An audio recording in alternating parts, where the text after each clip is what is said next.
ఓ తండ్రి బెంగుళూరులో కూతురి కోసం 3,00,00,000 పెట్టి ఒక బిల్డింగ్ కట్టించాడు. అతని పేరు మునిరెడ్డి. కూతురు పెళ్లి చేసుకుని ఆ బిల్డింగ్ లో నివసించాలని ఆ తండ్రి ఆశ. ఈ కూతురు డాక్టర్ చదివించి 24th మే 2024లో ఒక డాక్టర్ కి ఇచ్చి 2,00,00,000 పైగా కట్నం ఇచ్చి మరి పెళ్లి చేశాడు. పెళ్ళైన 3 నెలలకే ఆమెకి చిన్న చిన్న అనారోగ్య సమస్యలు ఉందని తెలుసుకొని ఆమెను ఎలా అయినా చంపేయాలని అనుకున్నాడు ఆ దుర్మార్గుడు. ఒక రోజు వాళ్ళ మామ దగ్గరికి వెళ్ళి నేను సొంతంగా హాస్పిటల్ కట్టుకుంటాను, నాకు కొంచెం డబ్బు సాయం చేయండి అని కోరాడు అతను. వాళ్ళ మామ చెప్పిన మాట ఏంటంటే ఇప్పుడు నేను సహాయం చేసే పొజిషన్ లో లేదనేసరికి అతను మనసులోనే పగతో రగిలిపోయాడు.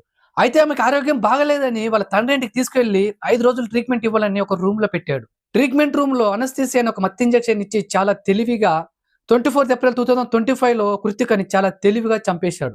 అప్పుడు కృతిక వాళ్ళ అక్క ఎంట్రీ అయ్యి ఆమె కూడా ఒక డాక్టరే, మా చెల్లెలది నార్మల్ డెత్ కాదు, ఖచ్చితంగా ఇది మర్డరే, పోస్ట్ మార్టం చేయాలని కోరింది. రిపోర్ట్ లో వచ్చింది కూడా ఏంటంటే అనస్థీసియా అని ఒక మత్తు ఇంజెక్షన్ ఎక్కువ ఇవ్వడంతో ఆమె చనిపోయిందని చెప్పారు డాక్టర్లు. అప్పుడు అతను అరెస్ట్ చేసి ఎందుకు నీ భార్యను చంపావని అడిగితే నా భార్యకు అనారోగ్య సమస్యలు ఉందని చెప్పకుండా పెళ్లి చేశారని చంపేశారని చెప్పాడు. కట్టుకున్న భార్యని కొన్ని నెలలుగా హింసించి చంపిన వాడికి ఎలాంటి శిక్ష వేస్తే బాగుంటుందో కామెంట్ లో రాయండి. ఈ వీడియో నచ్చినట్లయితే లైక్ చేసి సబ్స్క్రైబ్ చేసుకోండి.